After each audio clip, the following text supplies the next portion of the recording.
Hello student, Kalyani IAS academy को online platform पर आपका स्वागत है।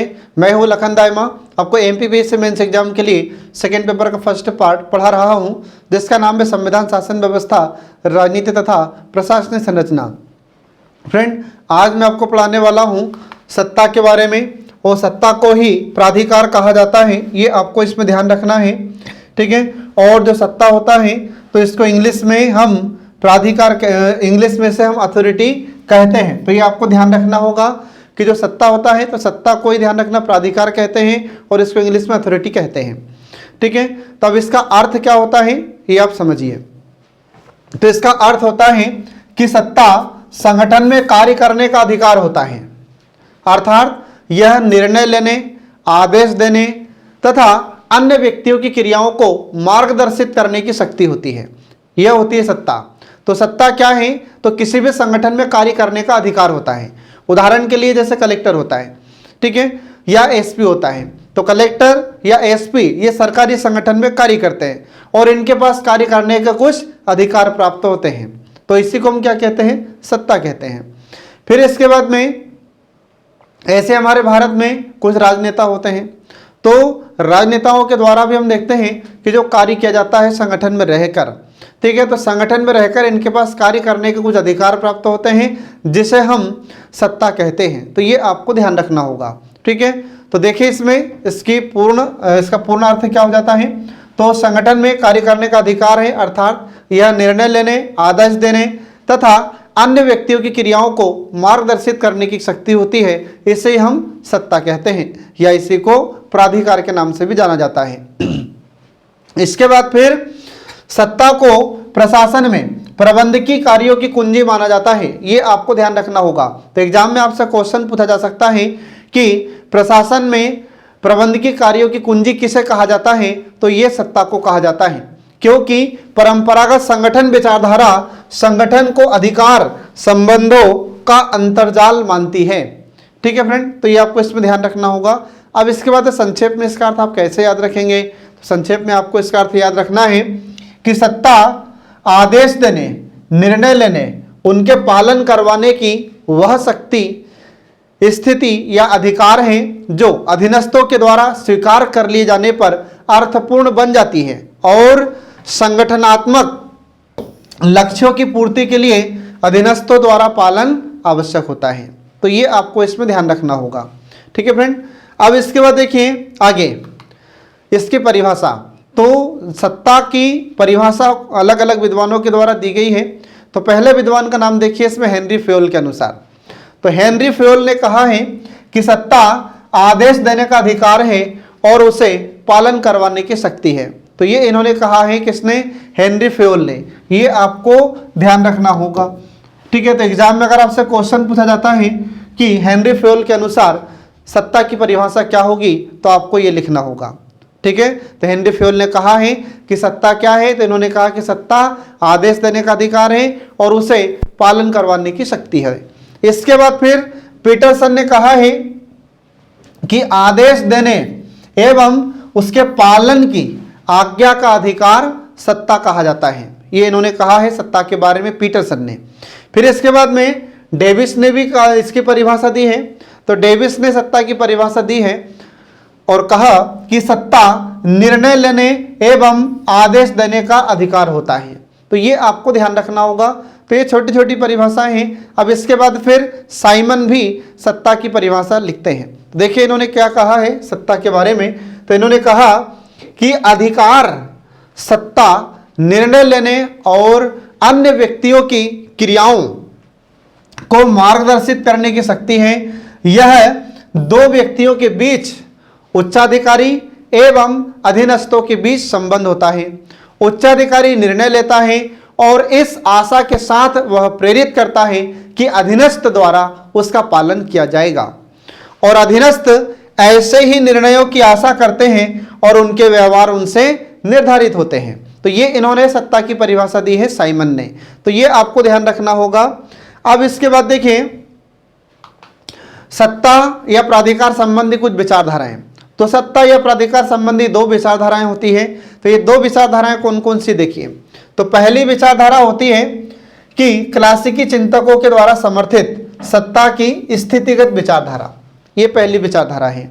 दूसरी विचार, यहाँ पर क्लासिकी चिंतकों का मतलब क्या हो जाता है, तो क्लासिकी चिंतकों का मतलब होता है कि जो परंपरावादी विचारधारा के समर्थक हैं या विद्वान हैं, ठीक है, तो उनको कहा जाता है क्लासिकी चिंतक। फिर इसके बाद में दूसरा आता है व्यवहारवादियों के द्वारा समर्थित सत्ता की स्वीकृति विचारधारा, ठीक है। तो ये दो प्रकार की विचारधाराएं दी गई है। तो 3 नंबर में आपसे क्वेश्चन पूछा जा सकता है कि जो सत्ता होती है तो उसमें दो कौन कौन सी विचारधाराएं होती हैं, तो ये 2 विचारधाराएं आपको लिखनी होगी। अब इसमें देखिए पहली विचारधारा, तो पहली विचारधारा है सत्ता की स्थितिगत विचारधारा, जो कि परंपरावादी विचारकों के द्वारा इसे दिया गया है और परंपरावादी विचारकों ने इसे स्वीकृत भी किया है। तो इसमें देखिए मैक्स वेबर का नाम, तो मैक्स वेबर क्या कहते हैं इसके बारे में, तो मैक्स वेबर ने कहा है कि सत्ता जनता की इच्छित और बेशर्त आज्ञाकारिता है, जो इस विश्वास पर आधारित है कि श्रेष्ठ के लिए, श्रेष्ठ मतलब जो उच्च है, तो उच्च के लिए उन पर अपनी इच्छा थोपना उचित है और उनका इसे मानने से इनकार करना भी अनुचित है। तो ये इन्होंने कहा है मैक्स वेबर ने सत्ता के बारे में। और कौन सी सत्ता के बारे में कहा उन्होंने, तो स्थितिगत विचारधारा के बारे में इन्होंने कहा है। फिर इसके बाद में हेनरी फेयोल का कहना है कि सत्ता आदेश देने का अधिकार है और आज्ञाकारिता पर बाध्य करने की शक्ति है। तो सत्ता में आदेश दिया जाता है और जो भी अधीनस्थ हैं उनको मानना ही पड़ेगा, जो अधीनस्थ हैं उनको आदेश मानने के लिए बाध्य होते हैं वे, तो अधीनस्थों को आदेश मानना ही पड़ेगा, ये सत्ता का नियम होता है। ये इनका कहना है हेनरी फेयोल का। इसके बाद फिर यहाँ वेबर और फेयोल सत्ता को संगठन के पद का गुणमयी मानते हैं। तो इसमें आपको ध्यान रखना, एग्जाम में आपसे क्वेश्चन पूछा जा सकता है कि किन विद्वानों ने सत्ता को संगठन के पद का गुण माना है, तो ये मैक्स वेबर ने और हेनरी फेयोल, इन दोनों ने इसका गुण माना है, संगठन के पद का गुण माना है। तो ये आपको ध्यान रखना होगा। इसके बाद फिर दूसरे शब्दों में इसको कहें तो सत्ता औपचारिक पद के साथ होती है और जो भी इस पद पर आसीन होता है, ठीक है, या जो भी इस पर आसीन होता है उसे सत्ता का इस्तेमाल करना चाहिए और आदेश और निर्देश जारी करना चाहिए। अधीनस्थों का यह कर्तव्य होता है कि वे इन आदेशों और निर्देशों का पालन करें, ठीक है। तो ये आपको ध्यान रखना फ्रेंड स्थितिगत विचारधारा के बारे में। फिर इसके बाद में दूसरी विचारधारा आती है सत्ता की स्वीकृति विचारधारा। तो बर्नार्ड की विचारधारा के अनुसार श्रेष्ठ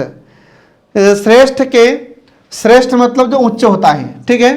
तो इसमें बर्नार्ड कहते हैं, तो बर्नार्ड की विचारधारा के अनुसार श्रेष्ठ के सत्ता की वैधता अधीनस्थ द्वारा दी गई स्वीकृति है, ठीक है। तो इसका मतलब क्या हुआ, तो जब उच्चाधिकारी के द्वारा कोई भी आदेश दिया जाता है तो अधीनस्थ उसको स्वीकार करते हैं, ठीक है। और एक उच्चाधिकारी सत्ता का प्रयोग तभी कर सकता है जब इसे अधीनस्थ स्वीकार करे। अगर अधीनस्थ स्वीकार नहीं करेंगे तो फिर ऐसे आदेश देने का क्या मतलब है। परंतु ध्यान रहे कि जब आदेश दिया जाता है और आदेश का पालन नहीं होता है तो उसमें दंडात्मक कार्रवाई का भी प्रावधान होता है, ठीक है। अब इसके बाद फिर आगे देखें, इसमें बर्नार्ड ने सत्ता की परिभाषा दी है।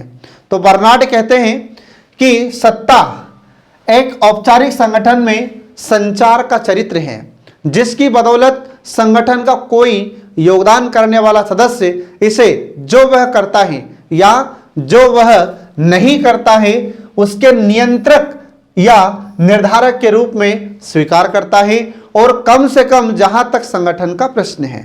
तो ये इन्होंने बर्नार्ड ने सत्ता के बारे में परिभाषा दी है जो आपको याद रखना होगा। फिर इसके बाद में बर्नार्ड के अनुसार, तो बर्नार्ड के अनुसार एक अधीनस्थ किसी संचार को तभी मानेगा जब निम्नांकित 4 स्थितियां होगी, ठीक है। तो बर्नार्ड ने कहा कि कोई भी अधीनस्थ किसी संचार को कब मानेगा, तो उन्होंने कहा कि इसके लिए 4 स्थितियां होनी चाहिए। तो ये 4 स्थितियां कौन सी होनी चाहिए, तो इन्होंने कहा पहला कि जब वह संचार को समझता हो, संचार मतलब आदेश को समझता हो, तब तो उस आदेश को मानेगा, नहीं तो कैसे मानेगा। दूसरा उन्होंने बताया बर्नार्ड ने कि जब यह संगठन के उद्देश्य के साथ असंगत न हो, ठीक है। तो संगठन का जो उद्देश्य है उसके खिलाफ न हो यह आदेश, तब जाकर अधीनस्थ इस आदेश को मानेगा।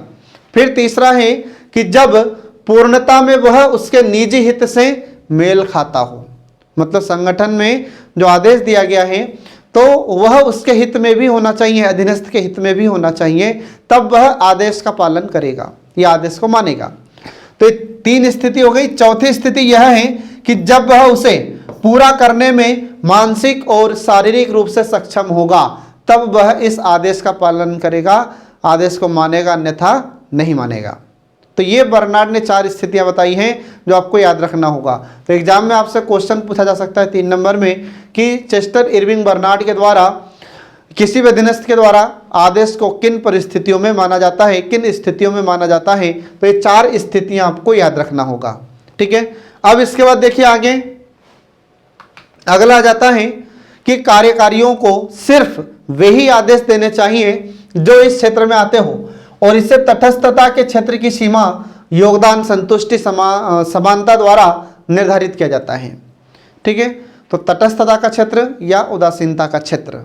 तो उदासीनता का क्षेत्र का मतलब हो जाता है कि जब किसी उच्चाधिकारी के द्वारा अधीनस्थों को जब आदेश दिया जाता है और अधीनस्थ जब बिना कुछ सोचे समझे उस आदेश को स्वीकार कर लेते हैं तो उसे उदासीनता का क्षेत्र कहते हैं या तटस्थता का क्षेत्र कहते हैं। तो ये आपको याद रखना होगा। अब इसके बाद देखिए फिर बर्नार्ड की तरह साइमन ने भी सत्ता स्वीकृति विचारधारा की वकालत की है और उन्होंने सत्ता की व्याख्या उन निर्णयों को लेने की शक्ति के रूप में की है जो किसी दूसरे को गतिविधियों का मार्गदर्शन करते हैं। इसके बाद बर्नार्ड के तटस्थता के क्षेत्र का अनुसरण करते हुए स्वीकृति का क्षेत्र पेश किया गया और साइमन ने कहा कि जब श्रेष्ठतर मतलब उच्च अधिकारी इस स्वीकृति के क्षेत्र के बाहर अपनी सत्ता का प्रयोग करता है तो अधीनस्थ उसे मानने से इनकार कर देगा। ये इन्होंने कहा है साइमन ने। ठीक है फ्रेंड, तो ये दोनों ही विद्वानों का विचार है जो आपको याद रखना होगा। अब इसके बाद देखिए आगे सत्ता की विशेषताएं। तो सत्ता की विशेषताएं कौन कौन सी होती है, ये 5 नंबर में आपसे क्वेश्चन पूछा जा सकता है। तो देखिए इसमें सत्ता की विशेषताओं में पहली विशेषता यह है कि सत्ता एक प्रबंधकीय अधिकार है जिसका प्रत्यायोजन ऊपर से नीचे होता है। आ रहा समझ में? तो सत्ता क्या है, तो एक प्रबंधकीय अधिकार होता है। अधिकारी के पास यह अधिकार होता है कि वह अपने जो कार्य हैं उसके पास जो कुछ शक्तियां हैं उसका प्रत्यायोजन नीचे कर सकता है, मतलब अधीनस्थों को कुछ कार्य सौंप सकता है। तो आपने देखा होगा कि उदाहरण के लिए कि मान लीजिए कि कोई कमिश्नर है या आयुक्त है तो वह उसका जो भी एक अधीनस्थ होगा, अपर आयुक्त या जो भी उससे छोटे वाला, तो उससे जो भी नीचे का अधिकारी होगा, जैसे अपर आयुक्त होता है, ठीक है, तो या फिर सहायक आयुक्त होता है, तो उस आयुक्त को वह कार्य सौंप सकता है आयुक्त। तो इसे क्या कहा जाएगा, प्रत्यायोजन कहा जाएगा। ठीक है, ऐसे फिर अगला इसमें पॉइंट आता है कि सत्ता निर्णय लेने तथा अधीनस्थों को कार्य सौंपने का अधिकार होता है। तो सत्ता क्या है, तो सत्ता निर्णय लेने का अधिकार होता है और अधीनस्थों को कार्य सौंपने का अधिकार होता है। तो आपने देखा होगा कि क्या कलेक्टर सारे काम खुद करता है, क्या नहीं, तो वह अपने अधीनस्थों से कार्य करवाता है। ठीक है, फिर इसके बाद में अगला आता है कि संगठन के उच्च स्तर पर सत्ता का क्षेत्र तथा प्रभाव व्यापक तथा निम्न स्तरों की ओर आते आते संकीर्ण होता चला जाता है। आ रहा समझ में? इसका अर्थ क्या हुआ, इसका अर्थ हुआ कि उच्च स्तर पर सत्ता का क्षेत्र, इसका प्रभाव, ठीक है, जैसे जैसे हम नीचे आते हैं, निम्न स्तर पर आते हैं, तो वैसे वैसे यह संकीर्ण होता चला जाता है। तो ये आपको इसमें ध्यान रखना होगा। इसके बाद फिर अगला आता है कि प्रत्येक संगठन में सत्ता का प्रत्यायोजन होता है। जितने भी संगठन होते हैं तो सभी संगठन में सत्ता का प्रत्यायोजन होता है। फिर इसके बाद में अगला आ जाता है कि सत्ता की व्याख्या उस सर्वोच्च समन्वय शक्ति के रूप में की जाती है जो सांगठनिक ढांचों को वैधता प्रदान करती है, मतलब कानूनी मान्यता प्रदान करती है, और सत्ता की प्रमुख चारित्रिक विशेषता वैधता ही होती है। आ रहा समझ में? जबकि शक्ति की चारित्रिक विशेषता बल प्रयोग होता है। अब यहां पर आपको शक्ति और सत्ता को थोड़ा सा समझना होगा। तो शक्ति क्या है, तो अपनी बात को मनवाना शक्ति होती है। तो शक्ति का प्रयोग तो हम देखते हैं कि कुछ गुंडे लोग भी करते हैं, ठीक है, अब गुंडे लोग भी देखा होगा आपने कि अपनी बात मनवाने के लिए लोगों को मारते हैं, पीटते हैं, ठीक है, तो उनके पास भी शक्ति है। लेकिन फिर जब शक्ति को वैधता प्रदान कर दी जाए, जब शक्ति को कानूनी मान्यता मिल जाए, तो उसे हम क्या कहते हैं? सत्ता कहते हैं। आ रहा समझ में? तो जो वैध शक्ति होती है वही सत्ता होती है। अब उन्हीं गुंडों को, उन्हीं चोरों को सुधारने के लिए फिर पुलिस वाले भी उनको पीटते हैं, पुलिस वाले भी उनकी पिटाई करते हैं। तो पुलिस वालों के पास कौन सी शक्ति है? तो पुलिस वालों के पास वैध शक्ति है, ये उनके पास सत्ता है। आ रहा समझ में? तो जब शक्ति को वैधता प्राप्त हो जाए तो वही सत्ता होती है, ये आपको ध्यान रखना होगा फ्रेंड। अब इसके बाद देखिए अगला जाता है सत्ता के स्रोत। तो सत्ता के स्रोत कौन कौन से हैं? तो सत्ता के मुख्य रूप से 3 स्रोत होते हैं। तो 3 स्रोत कौन कौन से होते हैं? पहला स्रोत होता है परंपरा, दूसरा होता है कानून और तीसरा होता है प्रत्यायोजन। ये 3 स्रोत होते हैं।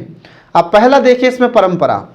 तो प्रत्येक संगठन में संगठन व उसके कार्मिकों की विशिष्ट कार्य प्रणाली होती है जो धीरे परंपरागत रूप से या धीरे धीरे परंपरागत रूप से लेकर स्थायित्व ग्रहण कर लेती है, वह उनका पालन किया जाने लगता है। आ रहा समझ में? तो ये आपको ध्यान रखना होगा। इसके बाद फिर अगला जाता है कानून। तो संविधान, विधि, आदेश, नियम और न्यायिक निर्णय आदि ये सत्ता के स्रोत होते हैं और अधिकारों की उत्पत्ति का मूल स्रोत संविधान ही होता है। तो इसमें आपने देखा होगा कि हमारे भारत में, चाहे विश्व के किसी भी देश में, तो कोई भी देश की या किसी भी देश की सरकार काम करती है, केंद्र सरकार काम करती है, राज्य सरकार काम करती है, ठीक है, इसमें जितने भी अधिकारी, कर्मचारी, जितने पदस्थ होते हैं, तो ये सभी कार्य करते हैं। तो इन सभी को शक्तियां कहाँ से प्राप्त होती है? इन सभी को अधिकार कहाँ से प्राप्त होते हैं? संविधान से। ठीक है, जैसे हमारे भारत के राष्ट्रपति है, प्रधानमंत्री है, तो इन सभी को कार्य करने का अधिकार कहाँ से प्राप्त हुआ है? संविधान से हुआ है। ठीक है, तो ये सत्ता के स्रोत होता है। तीसरा स्रोत होता है प्रत्यायोजन। तो संगठन में आवश्यकता होने पर कार्यों का प्रत्यायोजन आवश्यक होता है और कार्य संपादन के लिए उसमें सत्ता प्रदान करना भी आवश्यक होता है। तो जैसे मान लीजिए कि कोई भी अधिकारी है, ठीक है, अब जो उच्चाधिकारी है, मान लो उसको किसी कार्य से, किसी आवश्यक कार्य से बाहर जाना है, तो उसके स्थान पर कौन कार्य करेगा? तो उसका जो भी अधीनस्थ अधिकारी है, तो वह अधीनस्थ अधिकारी को अपने सारे कार्य और शक्तियां सौंपकर चला जाता है, तो उसकी अनुपस्थिति में वह अधीनस्थ कार्य करता रहेगा। तो इसमें प्रत्यायोजन भी किया जाता है। तो प्रत्यायोजन का मतलब क्या है, ये मैं आपको पहले बता चुका हूं। तो प्रत्यायोजन का मतलब होता है कि अधिकार तथा कार्य अपने अधीनस्थ को सौंपना, ये होता है प्रत्यायोजन। ठीक है, अब इसके बाद फिर लोक प्रशासन में सत्ता के स्रोत। तो लोक प्रशासन में सत्ता के 3 स्रोत बताए गए हैं। पहला स्रोत है कानून, दूसरा है परंपरा, तीसरा है प्रत्यायोजन। तो ये 3 प्रकार से सत्ता को सत्ता के स्रोत माने जाते हैं, तो आपको ध्यान रखना है। अब पहला होता है कानून। तो कानून का मतलब क्या हो जाता है? ये कानून में किसको किसको शामिल किया गया है? तो कानूनी स्रोत में हमारे संविधान को, फिर इसके बाद में विधिक अधिनियम को, और फिर इसके बाद अधिकृत विधान और न्यायालयों के द्वारा जो निर्णय दिया जाता है उसको कानूनी स्रोत में शामिल किया गया है।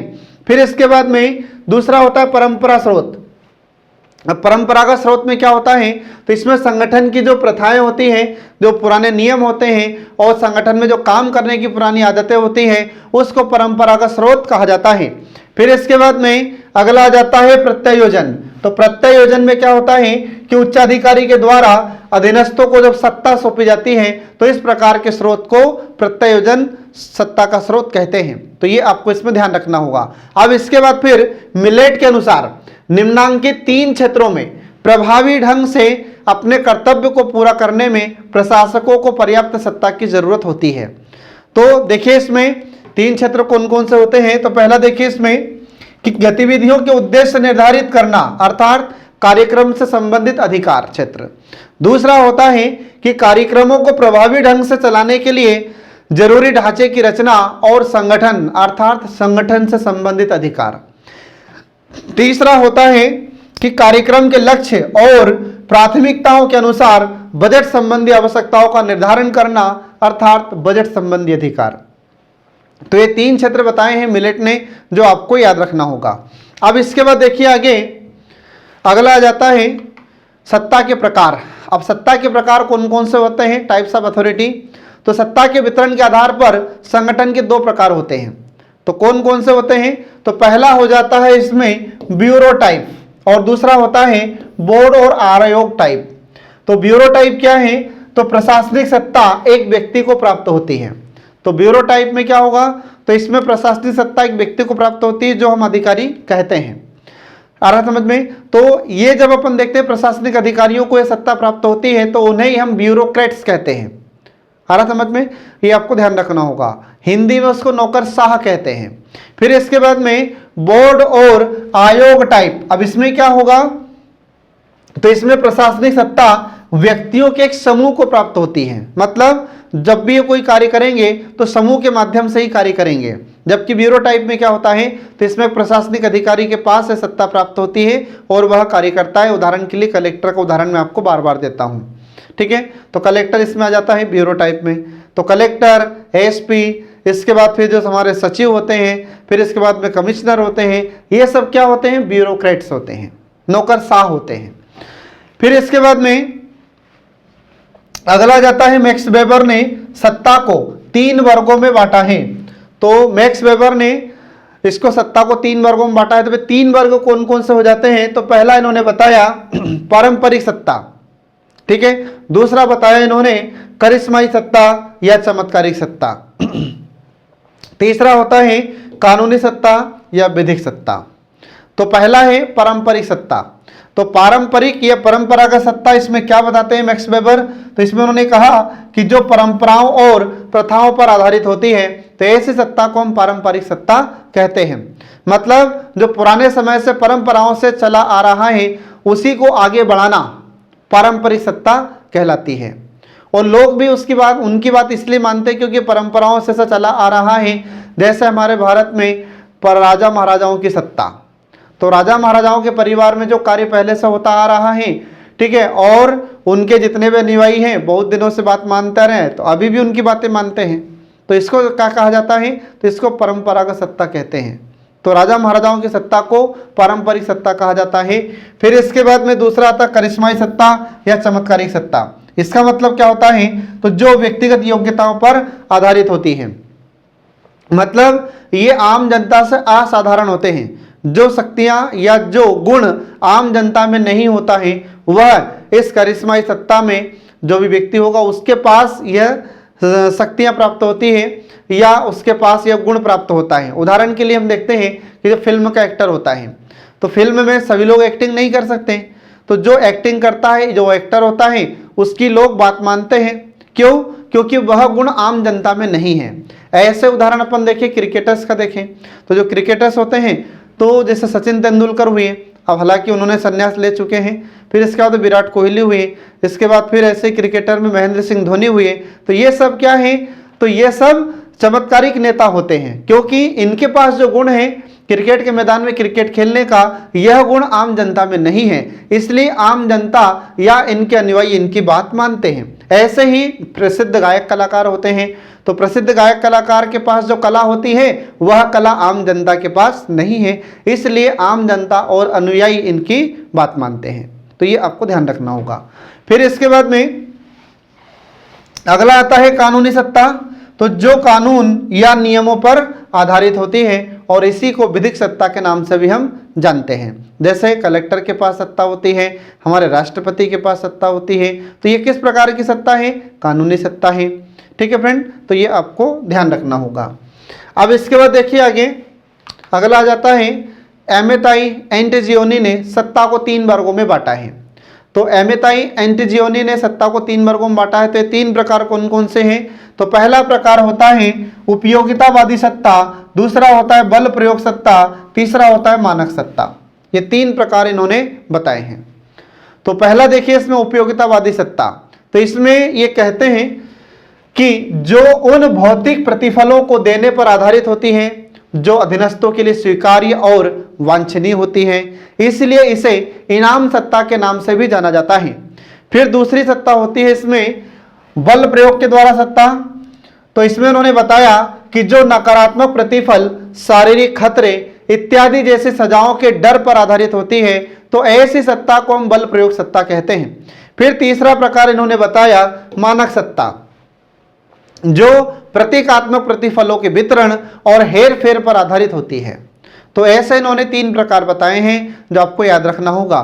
तो 3 नंबर में आपसे क्वेश्चन पूछा जा सकता है कि जो एमेताई एंटिजियोनी है इन्होंने सत्ता को 3 वर्गों में बांटा था, तो बताइए वे 3 वर्ग कौन से हैं। तो ये नाम आपको याद रखना होगा। अब देखिए फ्रेंड, इसमें व्यवहार में सत्ता को 3 प्रकारों में वर्णित किया गया है। तो 3 प्रकार कौन कौन से हो जाते हैं। तो पहला होता है सूत्र सत्ता या रेखा सत्ता, या इंग्लिश में कहा जाता है लाइन अथॉरिटी। दूसरा होता है स्टाफ अथॉरिटी या स्टाफ सत्ता, और तीसरा होता है कार्यात्मक सत्ता। ये 3 प्रकार से इसका वर्गीकरण किया गया है।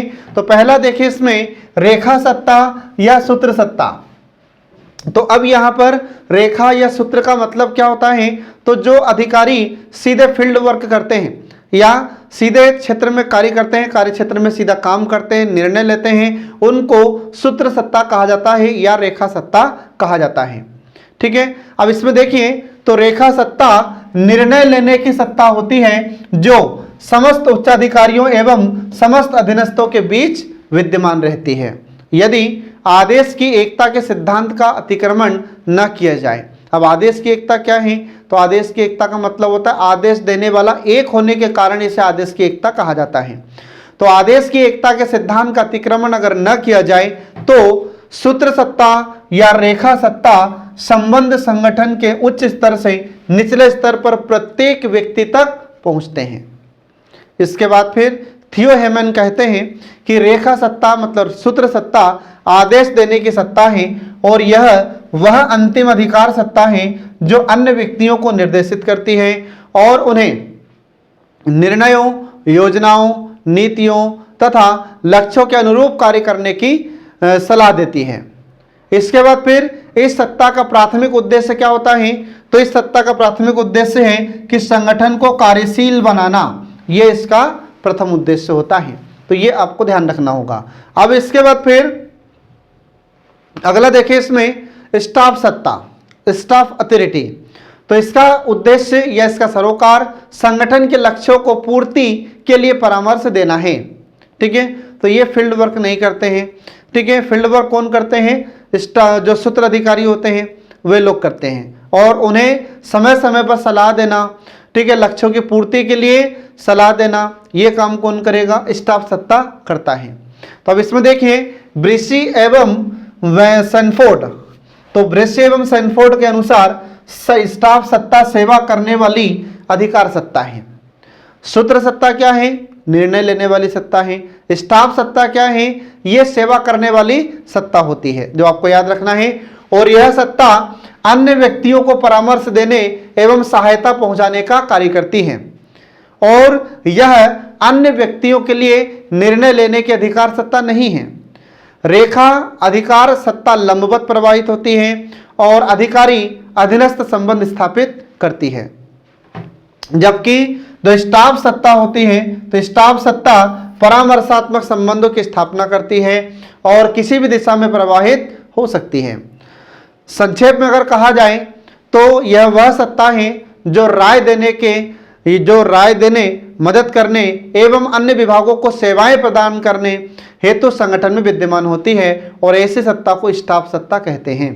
तो ये आपको ध्यान रखना होगा स्टाफ सत्ता के बारे में। इसके बाद फिर अगले आ जाता है तीसरा कार्यात्मक सत्ता, फंक्शनल अथॉरिटी। अब इसमें क्या होता है, तो यह वह सत्ता होती है जो पूरा किया जाने वाला कार्यों में निहित है और इस तरह निर्देश की पूरी श्रृंखला से होकर गुजरता है। इसमें क्या होता है, तो यह वह सत्ता होती है जो पूरे किए जाने वाले कार्यों में निहित होती है और इस तरह निर्देश की पूरी श्रृंखला से होकर गुजरती है सत्ता। और क्रियात्मक सत्ता निर्णय लेने, ठीक है, तो क्रियात्मक सत्ता निर्णय लेने की अधिकार सत्ता है, किंतु निर्णय लेने का ऐसा अधिकार किसी क्रिया विशेष तक ही सीमित रहता है, भले ही क्रिया कोई भी व्यक्ति या विभाग संगठन में कहीं भी करता हो। ठीक है, और यह सत्ता द्वितीयक स्तर के अधिकारी अधीनस्थ संबंधों को जन्म देती है, और यह सत्ता आदेश की एकता के सिद्धांत का उल्लंघन करती है। जिससे संगठनात्मक समस्याओं का जन्म होता है। ये आपको ध्यान रखना होगा। ठीक है, इसी आधार पर फिर थियो हेमन कहते हैं। तो थियो हेमन ने कहा है कि इस सत्ता को सावधानी के साथ प्रयुक्त करने पर इन्होंने बल दिया है, और किंतु इसका अर्थ या इसका आशय अपूर्ण अधिकार सत्ता से नहीं है, बल्कि किसी क्रिया विशेष के संबंध में निर्णय लेने या आदेश देने तक ही सीमित होने से है। ये इन्होंने कहा है थियो हेमन ने इस कार्यात्मक सत्ता के बारे में। तो कार्यात्मक सत्ता क्या करती है? कार्य करती है।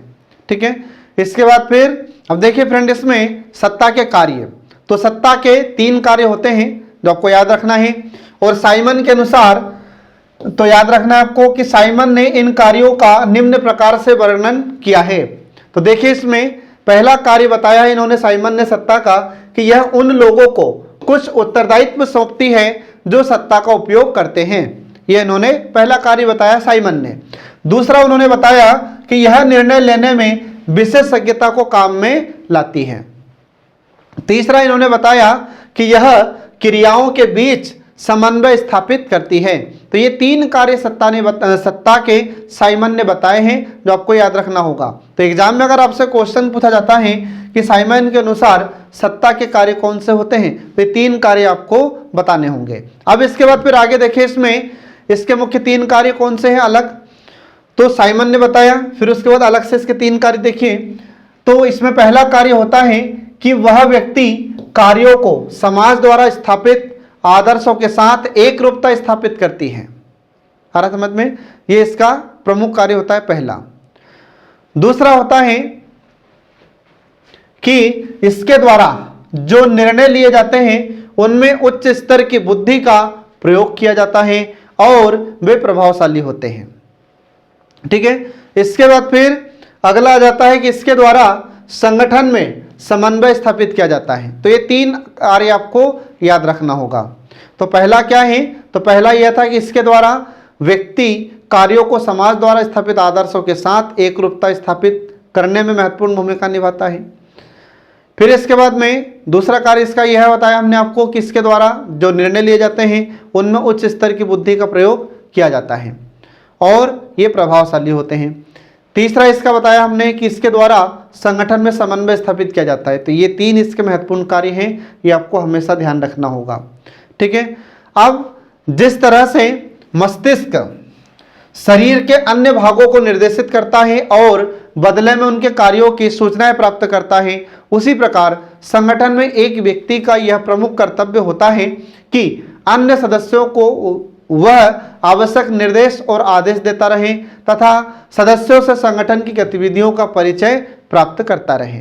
तो ये आपको इसमें ध्यान रखना होगा फ्रेंड। तो ये इसके 3 प्रमुख कार्य हैं जो आपको हमेशा याद रखना है। अब इसके बाद देखिए सत्ता पालन के अधिकार। तो सत्ता पालन के कुछ अधिकार होते हैं। तो इसमें देखिए साइमन और आदि, तो साइमन आदि विचारकों का मत है कि निम्नलिखित कारणों से ही किसी की आज्ञा का पालन करता है। तो कोई भी व्यक्ति हो, तो साइमन और साइमन के अलावा अन्य विचारक हैं, उनने भी कहा है कि निम्नलिखित कारणों से ही किसी की आज्ञा का पालन करता है कोई भी अधीनस्थ। तो जो भी उच्चाधिकारी आदेश देगा तो अधीनस्थ उसका पालन किस कारण से करता है? तो पहला कारण बताया उन्होंने विश्वास। ठीक है, तो जो आदेश दिया जा रहा है उसमें विश्वास होना चाहिए अधीनस्थों को। दूसरा है कि एक रूपता, तो आदेश में एक रूपता भी होना जरूरी है। फिर इसके बाद में दबाव होता है इसमें। चौथा होता है वैधानिकता, मतलब इसको कानूनी मान्यता होती है। तो इन कारणों से अधीनस्थ इसको स्वीकार करता है और आदेशों का पालन करता है। ठीक है, तो ये आपको ध्यान रखना होगा। अब इसके बाद देखिए आगे चेस्टर इरविंग बर्नार्ड ने सत्ता के पालन की 4 शर्तें बताई। तो ये 4 शर्तें कौन कौन सी होती है? तो पहली शर्त इन्होंने बताई कि यदि सदस्य सत्ता को समझ लेते हैं। आ रहा समझ में? तो चेस्टर इरविंग बर्नार्ड कहते हैं कि सत्ता के पालन की 4 शर्तें होती हैं। पहली शर्त है कि यदि सदस्य सत्ता को समझ लेते हैं। दूसरा होता है कि यदि सत्ता रूपी संचार संगठन के उद्देश्यों के अनुकूल हो। तीसरा है कि यदि वह अधीनस्थों के हितों के अनुकूल हो, प्रतिकूल न हो। फिर इसके बाद में चौथा बताया उन्होंने कि यदि अधीनस्थ शारीरिक और मानसिक रूप से उसका पालन करने में समर्थ हो। तो ये 4 शर्तें बताई चेस्टर एडविन बर्नार्ड ने सत्ता के पालन की, जो आपको याद रखना है। फिर इसके बाद देखिए, तो एक व्यक्ति उस व्यक्ति के प्रस्तावों को स्वीकार करता है जिसमें उसका गहरा विश्वास होता है, ठीक है। और इसी प्रकार मानव स्वभाव की यह विशेषता होती है कि उन लोगों के परामर्शों और सुझावों को अधिक महत्व देता है जो उससे एकरूपता रखते हैं।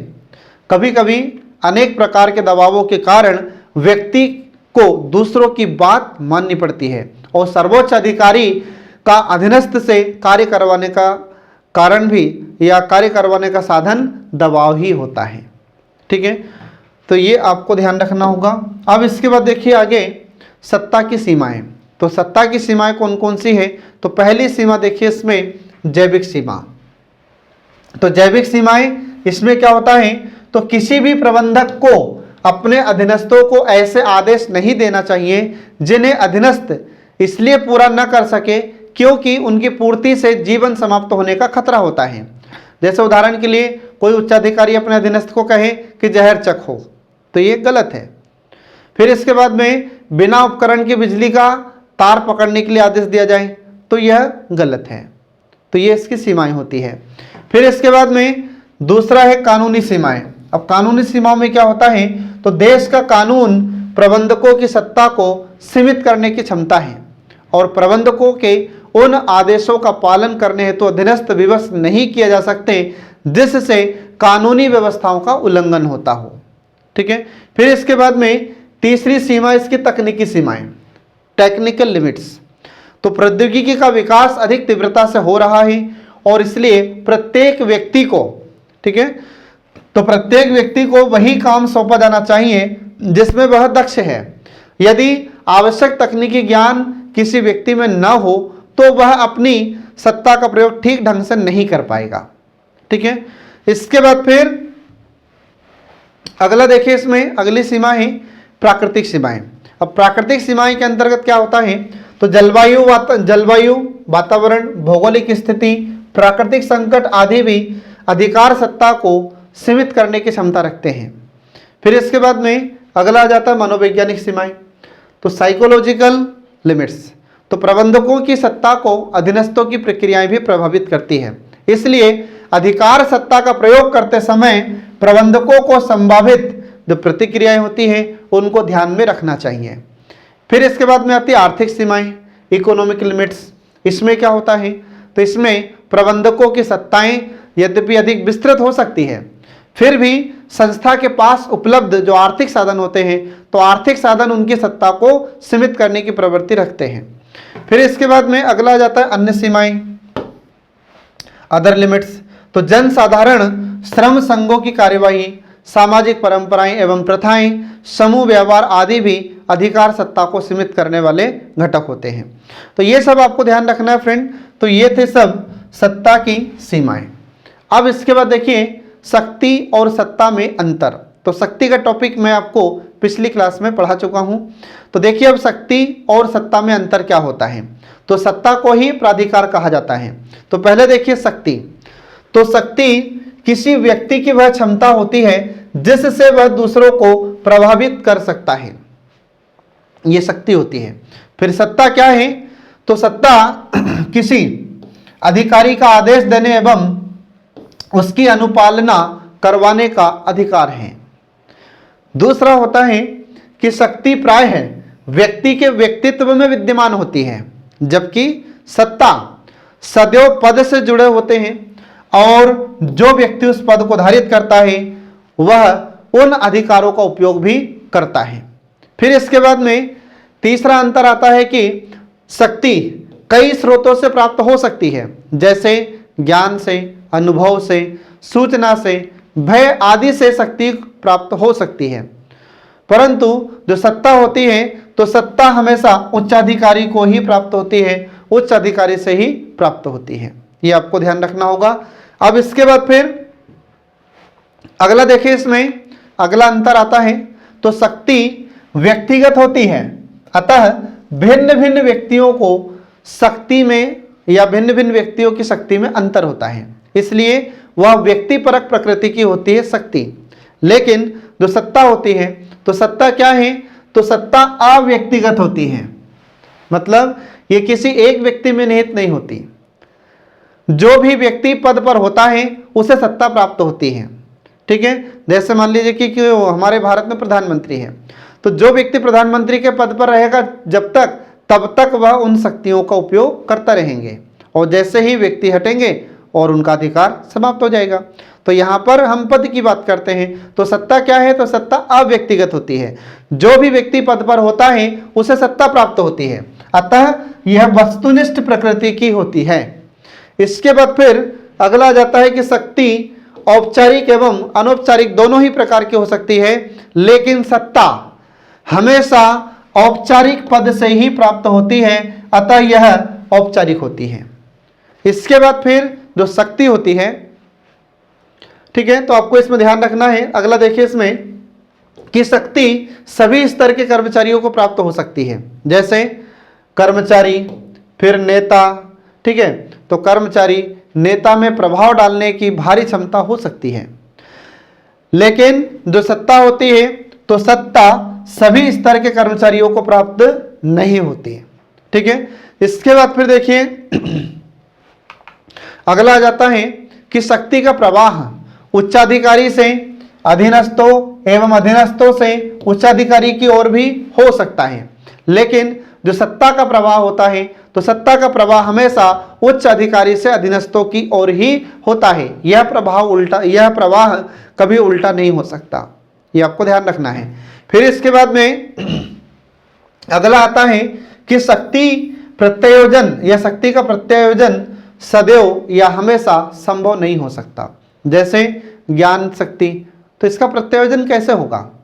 फिर इसके बाद में जो सत्ता होती है, तो सत्ता का प्रत्यायोजन किया जा सकता है, इसीलिए अधिकार एवं दायित्व, ठीक है, साथ साथ निर्धारित किए जाते हैं। फिर इसके बाद में अगला आ जाता है कि व्यक्ति की शक्ति को मान्यता देना या न देना हमेशा इच्छा पर निर्भर करता है।